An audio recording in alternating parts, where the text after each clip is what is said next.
WNYC Studios is supported by Odoo. When you buy business software from lots of vendors, the costs add up and it gets complicated and confusing.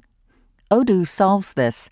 It's a single company that sells a suite of enterprise apps that handles everything from accounting to inventory to sales. Odoo is all connected on a single platform in a simple and affordable way. You can save money without missing out on the features you need. Check out Odoo at odoo.com. That's odoo.com.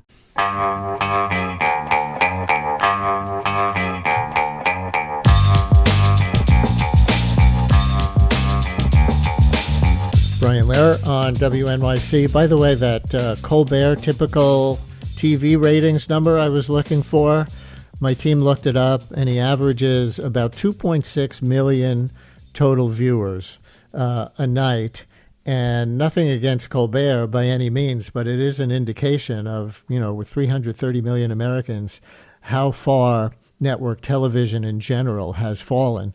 If not even 3 million people a night are watching a prime late night talk show. So the 7 million plus views on YouTube trounces that, doubles it, shows you where the media is going, where the media is, just for some context on that.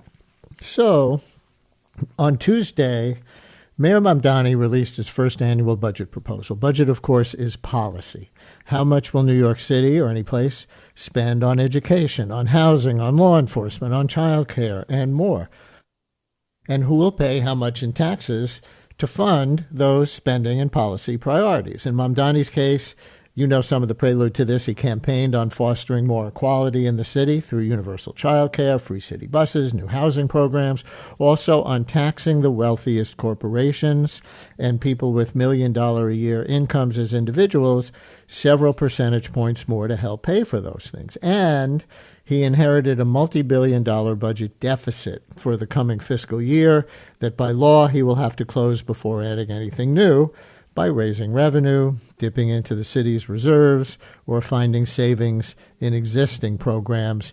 Every path comes with a price and political controversies.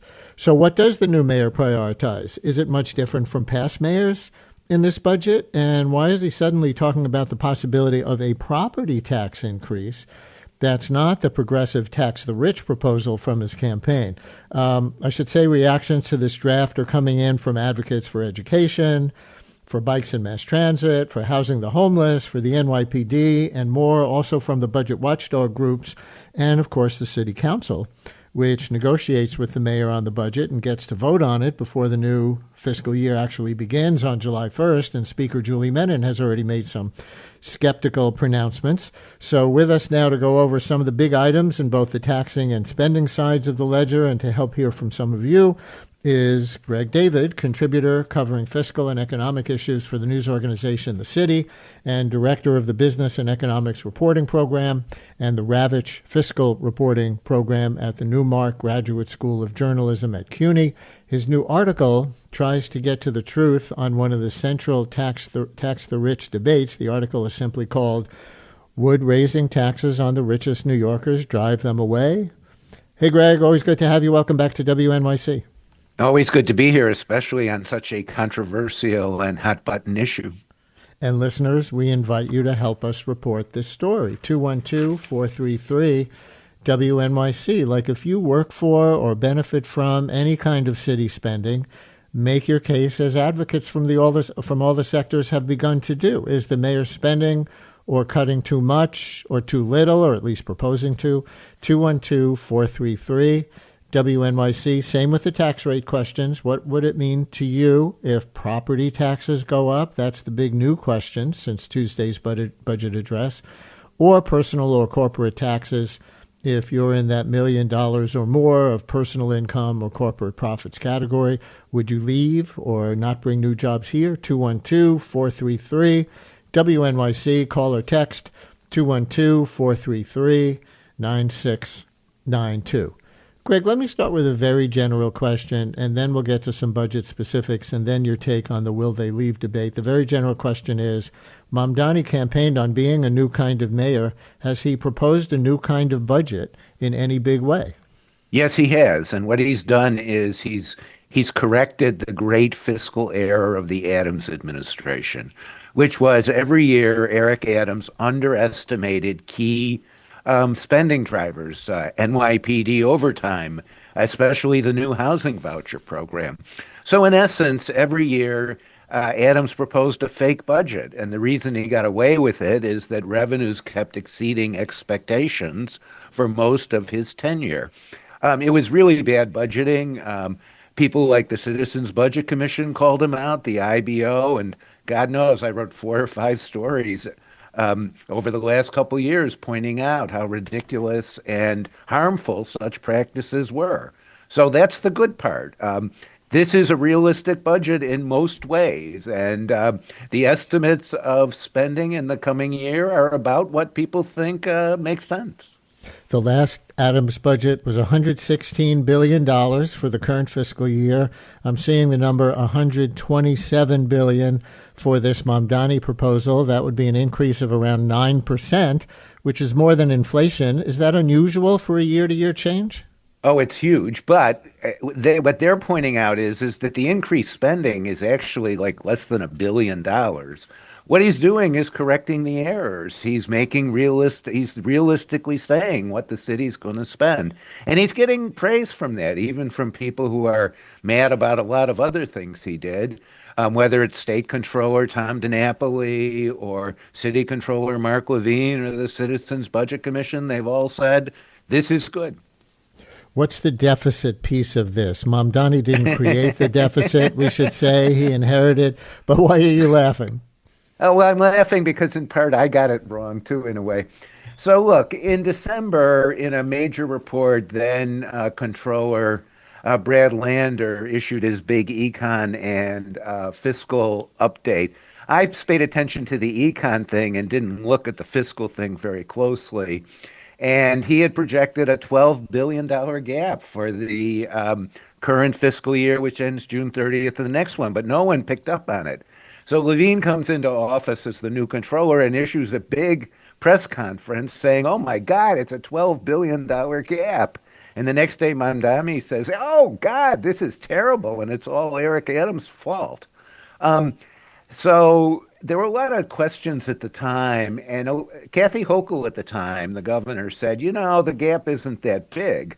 And lo and behold, last week up in Albany, or the week before, Mamdani says, oh, yeah, it's only $7 billion. And the reason is that Wall Street is booming. And when Wall Street is booming, so do tax revenues, especially for the state, but also for the city. And tax revenues are really robust for the state. And Mamdani said, oh, we're getting all this new money from Wall Street, so the budget gap is only $7 billion. $7 billion over 2 years is a problem, but it's not like $12 billion. We routinely close budget gaps in the neighborhood of $3 to $4 billion. So is it a problem? Yes. But there's a lot of posturing going on here, or maybe political maneuvering over it. So we talk about the Mamdani budget proposal with Greg David from the news organization The City and the Newmark Graduate School of Journalism at CUNY, and with some of you coming up at 212-433-WNYC, call or text. Let's do a couple of specifics, and then we'll get into the will they leave if you raise taxes debate and your analysis of that in your article. The biggest piece of the city budget is the public school system, more than a third of all city spending last time I looked. And I see on the education news site Chalkbeat that the mayor's budget does commit to spending more to meet the state's smaller class size law. That would probably be around $600 million of new spending, they say, to cover thousands more teachers. And this has been controversial. I think both other mayoral candidates in the general election wanted to just delay implementation of that mandate. So that 600 more that they'll need to find right there, is that a big deal decision, and was it a surprise in any way from Mamdani? No, I don't think it's a surprise, but it's a big deal decision. The class size mandate's going to be very costly. In typical fashion, the legislature imposed it without providing any money to fund it.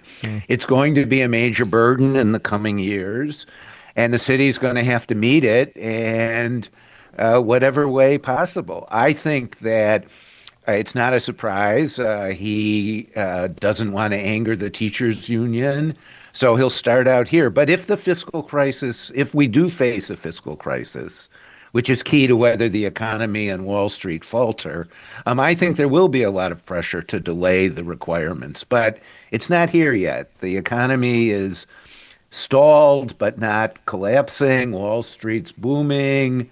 That's why I think he's going to go ahead and try to do what's required at the moment to meet that requirement.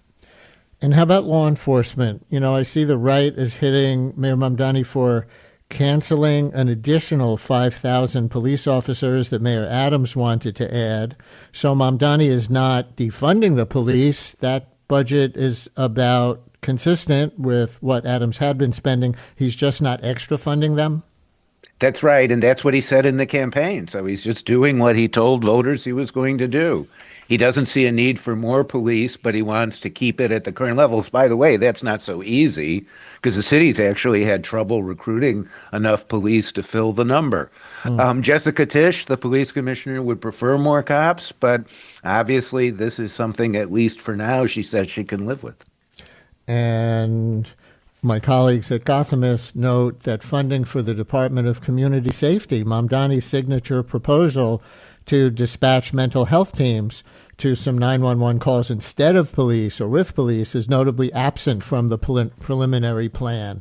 Why is that? He campaigned so centrally on Department of Community Safety.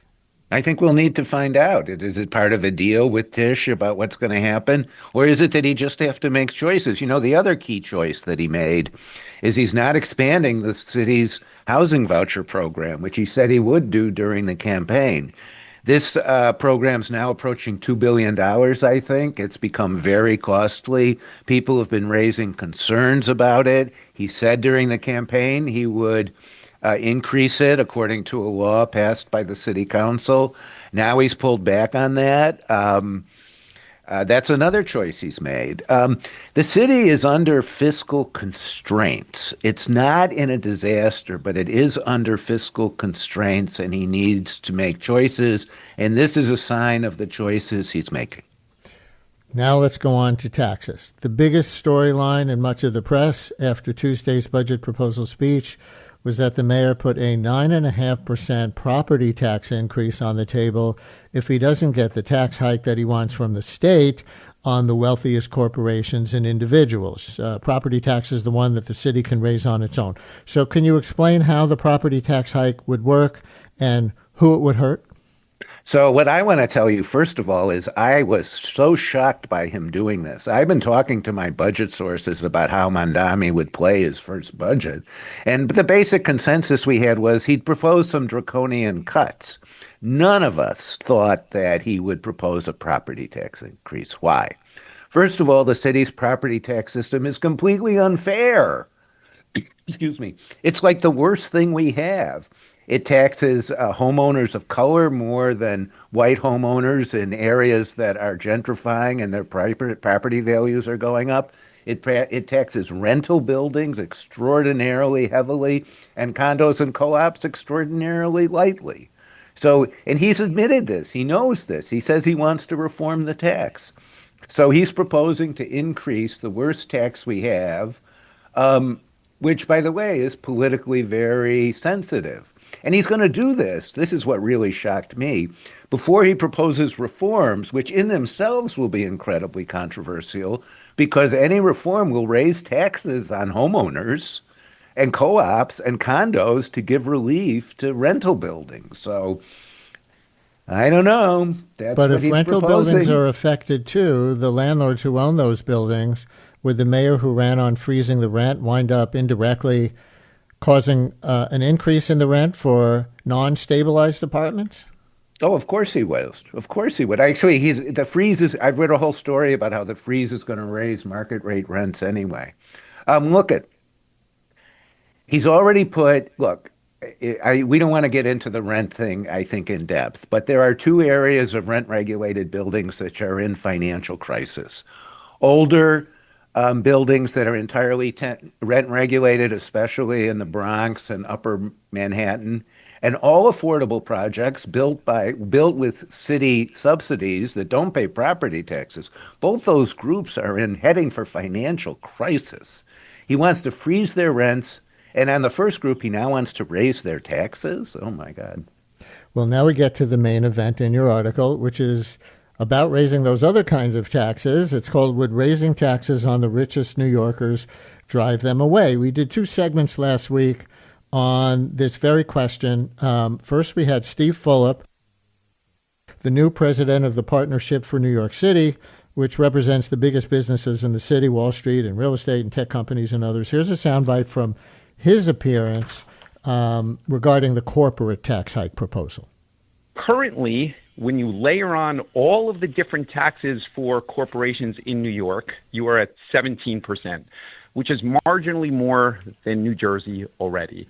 If you replicate the tax rate for New Jersey, you would move New York City to 22% versus New Jersey staying at 11%. So all I said was that, at some point you hit a tripwire and people do make a decision to leave. If your taxes are 100% higher than you could have them a mile away, people are going to make that decision. It's not overnight, but some people will make that decision and it will be bad for New York. Steve Fulop, who represents a lot of those companies who do make $1 million or more a year in profit in the city. The next day, we got the other side from the leaders of the left-leaning Working Families Party. Here's their co-director, Jasmine Gripper. You pay New York's corporate tax rate not because you are based in New York. You pay New York's corporate tax rate if you do business in New York. And businesses like Amazon aren't leaving New York. They're not going to leave our market. It is too big of a sales market for them to go. So Amazon can absolutely afford to pay more in corporate taxes to New York State, and they are not going anywhere. And so being really clear that our corporate tax has nothing to do where an organization or a business is headquartered. It has all to do with if they do business in New York and they earn $1 million in profit or more. And so that's only taxing the ultra wealthy corporations and the ones who won't leave New York because they know they want to be here. This market is strong and they want to do business here. And we have no threat of them going anywhere. So there are two competing takes. Does your article answer who's more right? You know what? I got a lot of criticism for the story because people had said to me, but you didn't come down on one side or the other. So let's try to parse this, but it's pretty subtle. So the details are really important here. Steve Fulop is absolutely right on the numbers. When Mamdani said he wanted to raise the New York State tax rate to New Jersey, he was ignoring the fact that New York City businesses pay these city and MTA taxes. But the Working Family Parties is actually right that the corporate tax rate is levied only on your sales and revenue in New York. So moving to New Jersey doesn't reduce your taxes on that. But, and here's the most important but, it's a signal. It's a signal to corporations about what kind of environment they're in. In addition to that, and this is a more sophisticated point made by the Citizens Budget Commission, when a company decides where to locate, it's not only deciding on its own bottom line, it's deciding on its employees, and it's deciding on what they think about taxes, et cetera. And on a personal, the New York City, the income tax in New York State is very high and very progressive, especially if you make a lot of money. And the quote wealthy are the ones who pay virtually all of New York State's incredible income tax revenue. The bottom 50% of taxpayers pay something like 0.2% of all the income tax collected. So that means all the income tax is being paid by the top 50%. And the millionaires pay like 40% of all the state income tax. New York State has the fifth most progressive tax system in the country. Will people leave because if Mamdani were to win his tax increase, which would increase the income tax by 2 percentage points and increase the corporate tax rate? Well, no, of course not. A lot of people are not going to pick up tomorrow and leave. But over time, is it a factor? And one of the ways that people argue this is that you have to look at these two situations. New York has more millionaires than it has ever had before, but its share of millionaires in the country continues to decline. On the same token, Wall Street employment in New York City is at or near a record. But the city's percentage of Wall Street jobs in the country has never been lower. So are more millionaires being produced elsewhere because taxes in New York State are so high? Are Wall Street firms clearly expanding elsewhere because of taxes in New York are so high? As a single reason, I don't think so. But as a contributing reason, I think that might be some credence there. Warren in Manhattan, you're on WNYC. Hello, Warren. Hi, I'm a man about town. I'm actually on 79th and East 79th, and I know it's just on a lighter note, and everything that you're saying, I think it's wonderful. But I was reading Robert Frost last night, and he said that don't think good about communism was that no one ever asked you to mind your own business. Well, Warren, I'm gonna have to get you to the point. I think you told our screener about the $1 million income New Yorkers. If they want to leave, they should leave. Is that what you said? Like good riddance? Oh, that's the siren. No, I know. I was just asking you about your comment. All right, Warren in Manhattan, proving that he really is on the streets of New York. But what about the comment we thought he was going to make? If they want to leave, they should leave. But based on what you just described and the potential threat, ultimately, to the city's tax base from that, do the rich have everybody else over a barrel? Because all the other states and cities can, have a race to the bottom for taxes? Well, there is a race. Well, it's not a race to the bottom, but there's states that obviously are thriving that have no income tax. Look, if everyone over $1 million, if the rich leave New York, and we don't need if the 20 people making $25 to $50 million a year leave, the budget deficits will be enormous, enormous. You just have to look at the stats about the income tax. I got to look. Millionaires paid 41% of all the income taxes in New York State. Who's going to pay them if they leave? I mean, to be frank, it's just a ridiculous idea. And yet, many people would say this is a scare tactic, and it's not really that the city is going to wind up with less tax revenue overall, not more, by raising taxes on the wealthiest New Yorkers. And that trickle-down economics, going back to the Reagan administration at the national level, has never proved to be right. So I agree with you about the national level, but that's not necessarily the case about the local level. And the reason we know that is because they pay such a huge share of the taxes. Now, I don't think they're leaving either exactly. I don't think 100,000 millionaires are going to leave if the tax increase goes through. But not to recognize that New York State's tax system is heavily dependent on a relatively small number of wealthy taxpayers is just to close your eyes to the facts. And most of the people on the progressive side who want the income tax agree with that. They just say that New York's attractiveness is so great that they won't leave, and the added tax burden won't make a difference. That's the way the issue needs to be considered. Well, this budget debate is just getting started. The mayor and city council have until July 1st to work it out for the next fiscal year. Greg David reports on business and economics as a contributor to the news organization The City, and he directs the Business and Economics Reporting Program and the Ravitch Fiscal Reporting Program at the Newmark Graduate School of Journalism at CUNY. Thanks for joining us, Greg. My pleasure.